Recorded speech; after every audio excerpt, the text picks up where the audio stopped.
It is a moment when light is blocked out. So that leaves us with a moment of void and of darkness. A virgin moment, if that makes sense.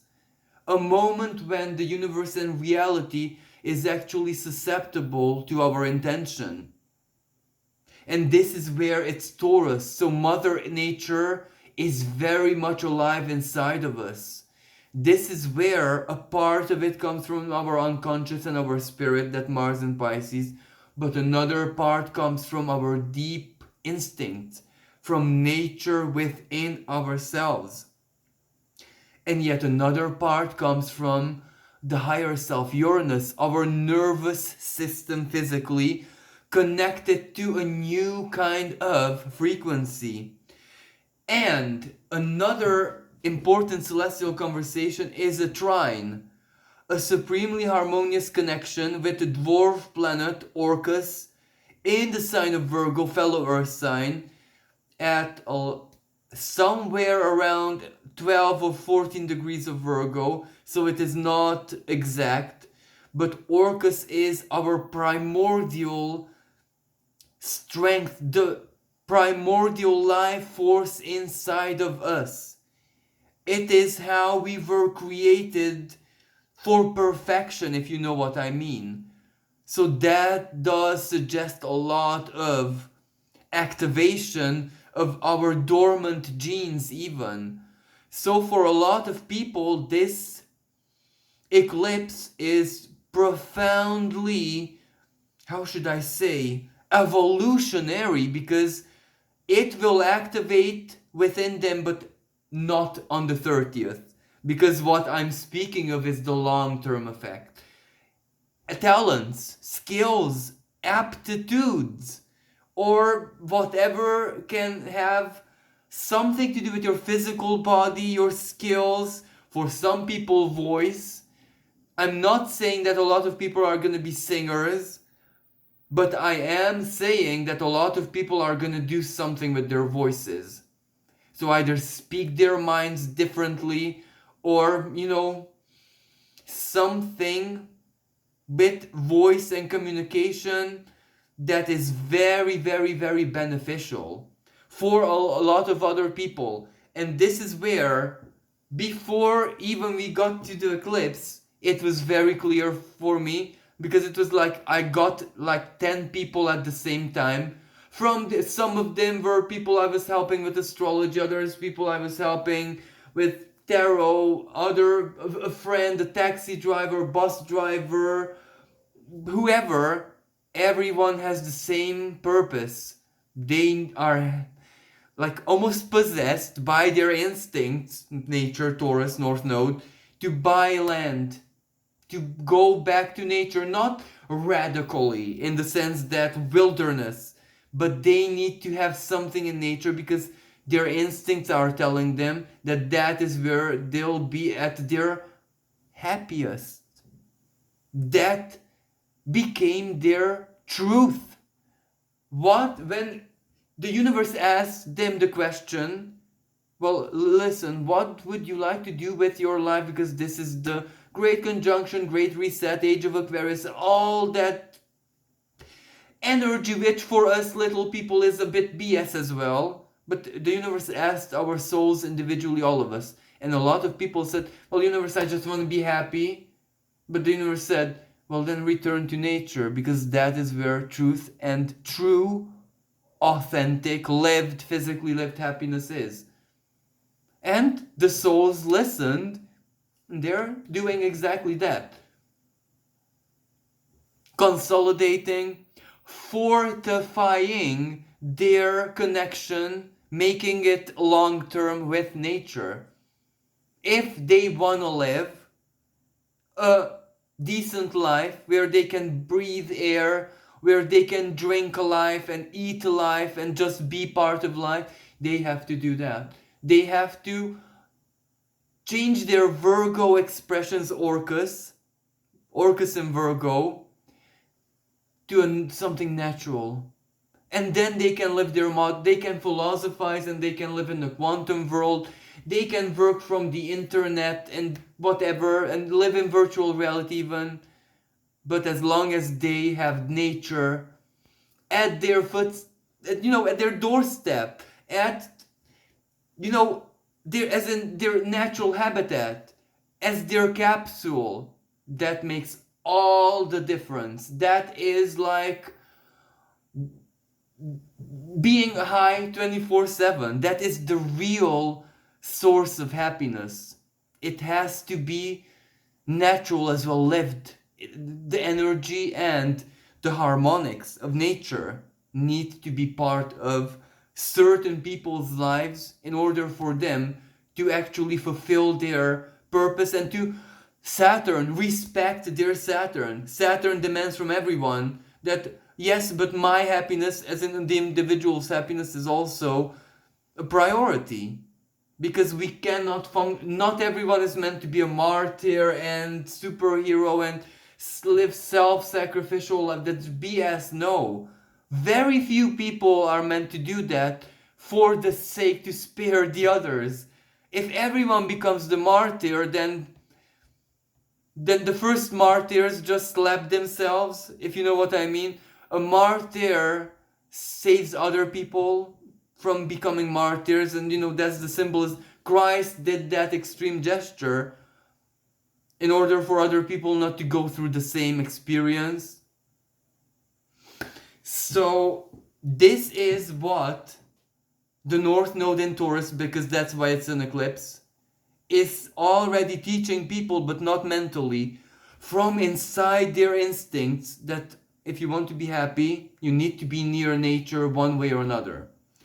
And it's so very powerful that as an astrologer, I see this play out on its own, as in not led by the mind, but by sheer instinct.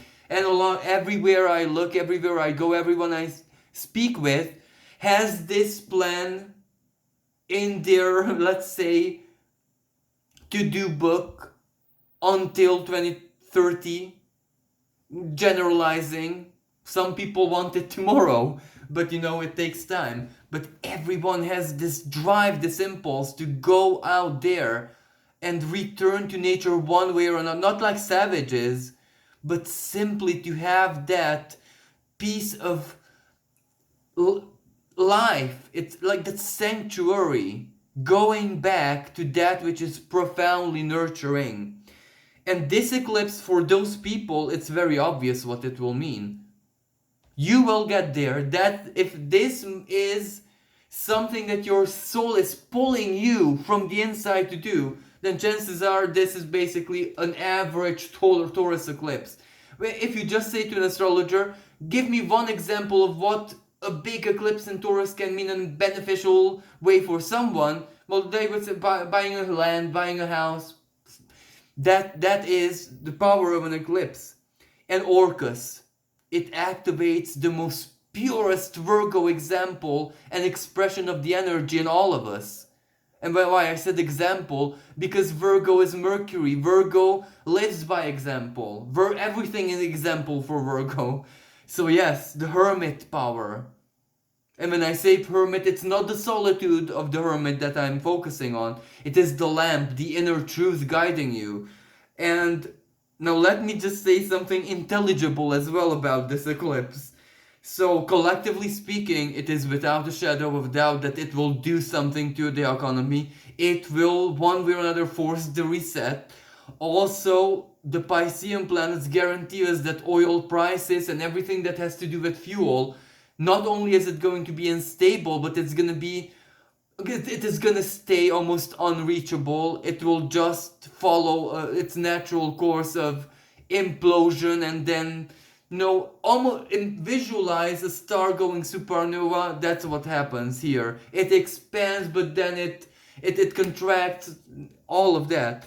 And also, because at this moment of this eclipse, Venus, the ruling planet of Taurus, is exalted in Pisces and with Jupiter, this is going to be something truly wonderful for the artistic world as well. Music or anything that has to do with, maybe even a new branch, or perhaps a way of artistic creative expression, if that even makes sense. So something to do with art is going to be born, something new, something never ever even seen or dreamed before. Now, who's going to be the revolutionary, the inventor of this Uranus in Taurus? Not sure, but we are going to be amazed from an artistic perspective, and not just whoever comes in the world out there to enlighten us and delight us with song and whatever they have to offer, but us personally as well. We will like feel the need to just create and express ourselves in colors and shapes and song and dance and whatever. And of course there is the expression of Venus, where a lot of new artists have to step up now, because that is a new moon. Pisces is the past, so that is all the existing artists, but this new moon has to, birth new people. So perhaps for some artists who have not been the diamonds, the rare diamonds, this is their chance to rise to glory. But this is the Piscean kind of glory, so they're actually safe. Their careers are blessed. Not gonna die from alcohol, drug addiction, be ruined by obsessions and paparazzi. No, this is where they're an artist and they're just gonna live like an artist, and that's it. The positive example, where they don't have to necessarily have a dark path because of their success. And also, new currency. Anything that has to do with crypto, a part of crypto has to die because this is an eclipse, so it's reset. For example, that which always used to represent crypto, like, I'm not knowledgeable in this, so I'm just guessing, like Bitcoin. So these giants might have to suffer a decline now. So that's something truly revolutionary, something like a dark horse, like a wild card has to rise up. So there is going to be a lot of surprises, even at the moment of this eclipse, which might have to do with the World Bank, world economy, the richest people on the planet. Something that basically resets them. And let's not forget that Pluto trining Algol and Sedna. Some rich person will do something. So that will play out in one way or another. Or maybe it will be religion, because that can also represent a religious leader condemning something, and then the rest of the world condemns it as well, and that all immediately changes the economy. A speech from a religious leader can change the economy. It's Mercury in the sign of Gemini, that powerful. And Pluto at this moment, speaking about Pluto, it is already standing still in the sky, motionless. This is economic change, economic transformation. Pluto is grinding down Capricorn.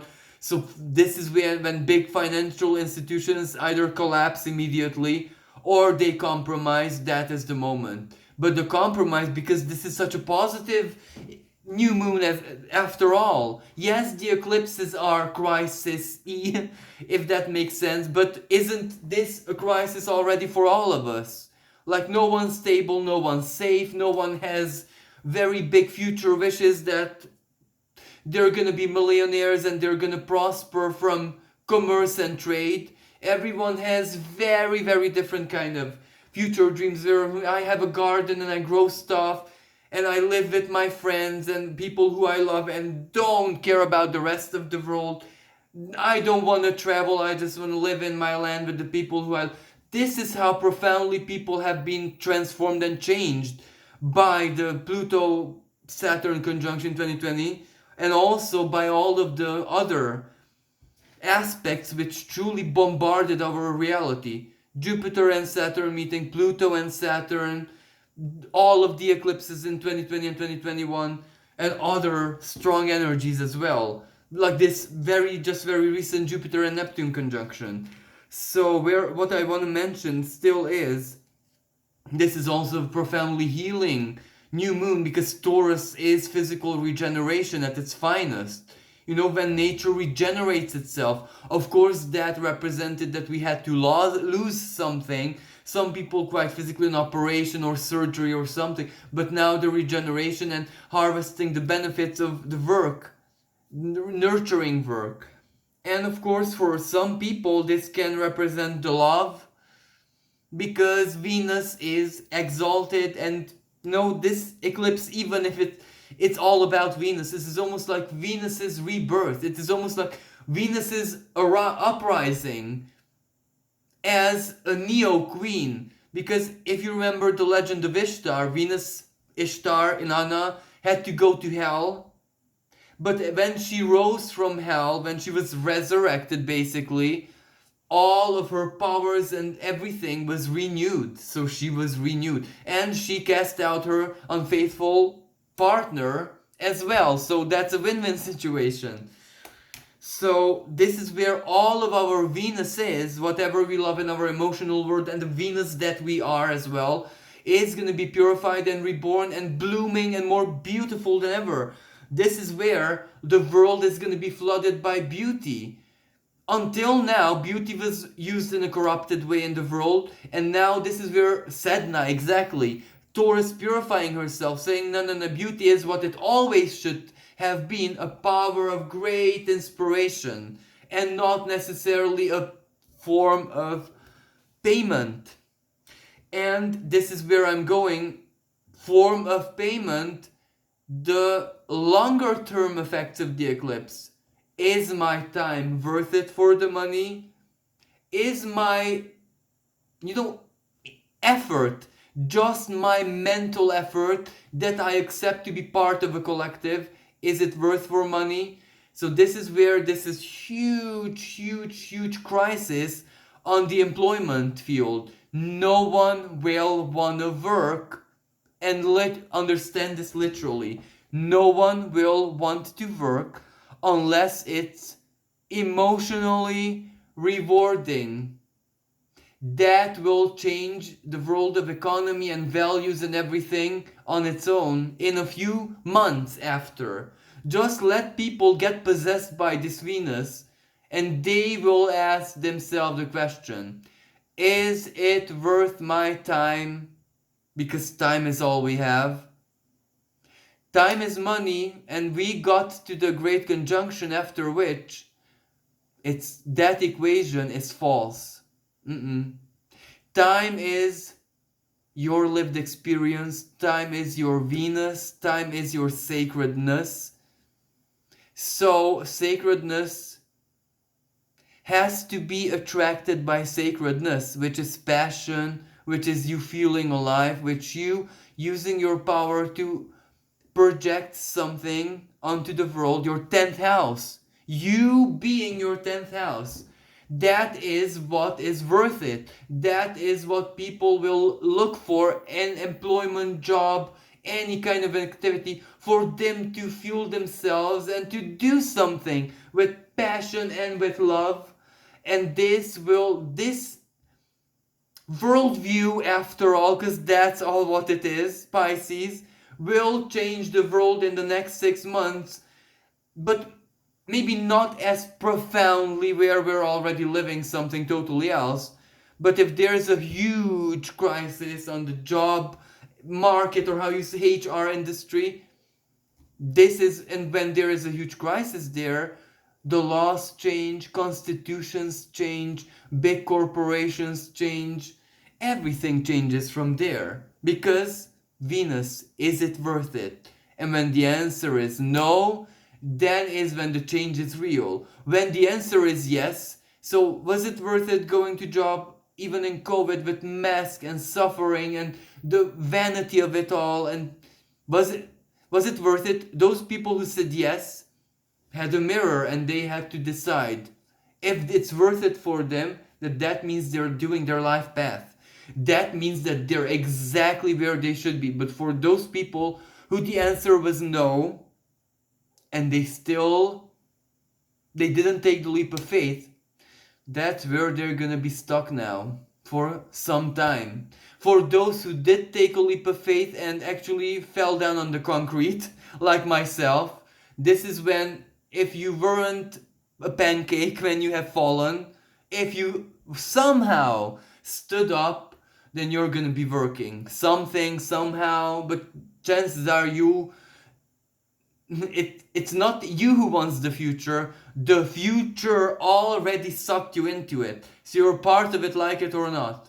So if you're alive, and as I said, not a pancake, not in psychiatric ward or in coma or whatever, that means the future already wants you, so it will make it simple. And this is also one of the good expressions of Taurus.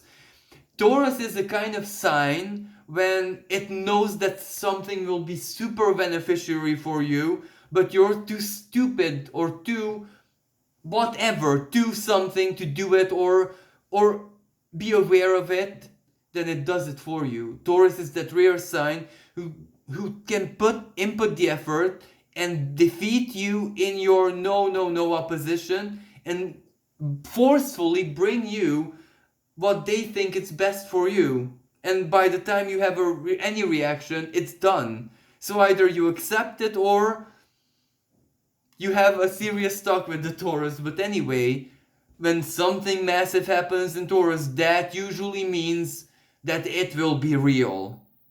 That it's not just a philosophy. But anyway, this is a magical week after all. Even without the astrology, as I said, the veil between the worlds is especially thin. So all of us have to do our work, our spiritual work right now, and do whatever it is that we need to do to try our hardest to at least give our breakthrough moment, that new beginning, fighting for our futures, but not just saying it or typing it on Facebook, but actually doing something with our strength, with our skill, with our talent, with our body, with everyone is different. Like, for example, someone who has massive Gemini energy, they will have a lot of people in their lives. They can use those people to weave together like a network of something. That's just a simple, like someone who has strong, handy talents at anything. They're safe, really. You might not have a job right now, but give yourself a chance in 6 months and see how you will miraculously have a job, even if people just listen to me. People, so your surrounding, your habitat, your collective or whatever, turned you, as in you didn't want this or expect it, into a freelancer. This is where you might have so much favors and work to do, rewarding of course, where you just wake up one day that, why should I even want a job, and this is what I'm doing anyway, so just let's go with the flow and just not ask any questions. You know what I'm saying? When you are creating a community and you're part of something because you have a talent, you exist, as in someone or some people, something in your collective needs you. You can offer something. And don't just think of very practical things, even though that's Taurus. Think the way you look. Someone adores that, the way you look. You can be a perfect partner for someone. As long as the love is there, as long as you are embodying who you truly are, just go with the flow, adapt yourself. Because how you adapt is for the long-term Taurus. So this is where have courage, and let's use that Uranus in the best of ways. Let's embody our most authentic selves, but in a truly unapologetic way. In such a way where we allow the genius that we suffocated all our lives, not anyone to see it, even a glimpse of it. That which we repressed, now we have to release and allow it just to shoot up from our third eye, even physically, because that's where Uranus likes to download the information, and just be ourselves and see how that kind of changes everything. So thank you so much for listening. I'm wishing everyone a truly powerful and magical eclipse. And this is the third time I'm gonna end this video, but I just need to say something that I remembered. what happened in your life in 2004, because that karmic pattern is gonna perfect itself now. Maybe not 100% for everyone, but however your life or whatever major, for example, skills you accumulated in those years, or when life steered you in a specific direction, you might get the best possible version of that in 2022. So thank you. If you'd like to support my work and my channel, you can donate in the PayPal link in the description below. With this being said, wishing everyone a miraculous eclipse. Until next time, bye for now.